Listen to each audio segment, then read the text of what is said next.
மாணிக்கவாசகர் அருளிய திருவம்பாவை மார்கழி 6 மானே நீ நென்னலை என்ற பாடல் மற்றும் அதனுடைய விளக்கம். மானை போல் துள்ளி வருவாள், மருண்டு நோக்குவாள், சொன்ன சொல்லை மட்டும் காப்பாற்ற மாட்டாள் என்ற கருத்துடன் இவள் வீட்டு வாசலில் நிற்கும் கூட்டத்தின் பிரதிநிதியாக ஒருத்தி பேச தொடங்குகிறாள். நேற்று நீ சொன்னது என்ன? வெட்கமில்லையா உனக்கு? அந்த வார்த்தை எந்த திசையில் பறந்து போயிற்று? இன்னமும் உனக்கு பொழுது விடியவில்லையா என்றெல்லாம் காரசாரமாக பேசத் தொடங்குகிறாள். பக்தி உணர்ச்சி மேலிடுகிறது. வானும் நிலமும் பிற உலகங்களும் அறிவதற்கு இயலாதவனாகிய பரம்பொருள் தானே வந்து நம்மை அருளால் காத்து ஆட்கொள்கின்றான் அல்லவா? அந்த திருவடிகளை பாடி வந்தவர்களுக்கு கதவு திறக்காவிட்டாலும் வாய் திறக்கவும் இயலாத நிலையில் உறங்கி கிடப்பது சரியாகுமா? இப்படி இவள் பேசியும் தலைவி எழுந்து வரவில்லை. உன் உள்ளம் உருகவில்லையா என்கிறாள். எங்களுக்கு உள்ளம் மட்டுமா, ஊனும் உருகுகிறதே என்கிறாள். தலைவியும் உள்ளம் உருகி ஊனுருகும் மெய்ப்பாடு பெற வேண்டும் என்பது இவள் விருப்பம். அப்படி உருகாதது உனக்குத்தான் பொருந்தும் என்று பரிகசிக்கிறாள். ஊனே உருகாய், உனக்கே உறும், எமக்கும் ஏனோர்க்கும் தம் கோணை பாடு என்று கூடி முறிக்கிறாள். எப்படியாவது இறைவனை பாடுவதுதான் கடமை என்பது இப்பாட்டின் முடிவுரை. எங்களுக்கும் மற்றவர்களுக்கும் தலைவனாகிய சிவபெருமானை பாடுவாயாக என்று கூறுவது கூர்ந்து கவனிக்கத்தக்கது.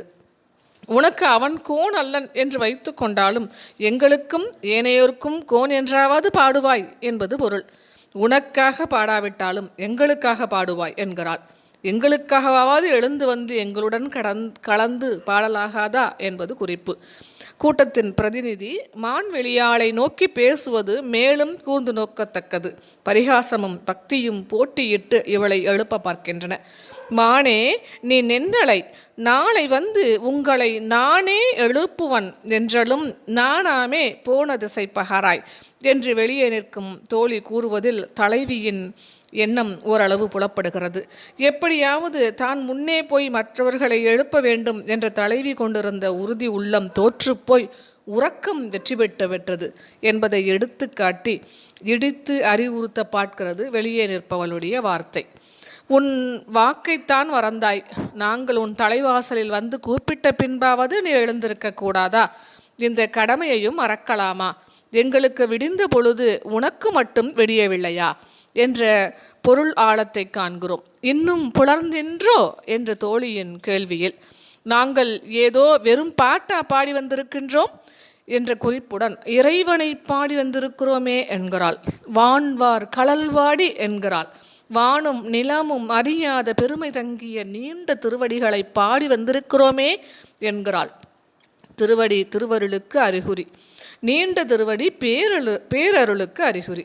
வான்வார் கடல் நாம் இருக்கும் இடத்திற்கும் இறங்கி வந்து அருள் புரியும் அற்புத அருளுக்கு நினைவு குறி. தலைவியை எழுப்ப வந்த தங்களை எழுந்து வந்து உபசரிக்க வேண்டிய கடமையைத்தான் எவ்வளவு அழகாக நினைவூட்டுகிறாள். வீட்டுக்கு வந்தவர்களை உபசரிப்பது நண்பர் கடமை மட்டுமா? சாதாரண மனிதர் கடமை அல்லவா? அப்படி இருந்தும் வாயிலை திறக்கவில்லை, வாயையும் திறக்கவில்லையே என்கிறாள். வான்வார் கழல்வாடி வந்தோர்க்கு உன் வாய் திறவாய். திருவடியின் சிறப்பு நாம் இருக்கும் மண் உலகத்துக்கும் வந்து நமக்கு சிறந்த கருணை புரிந்து நம்மை காப்பாற்றி ஆட்கொள்ள முற்படுவதாகும் என்பதை தானே வந்து எம்மை தலையளித்து ஆட்கொண்டு அருளும் வான்வார் கடல் என்ற வாக்கிலே புலப்படுத்துகிறாள். அருளால் நீண்ட திருவடிக்கு சிறப்பு இது. எளிமையே இதன் பெருமை.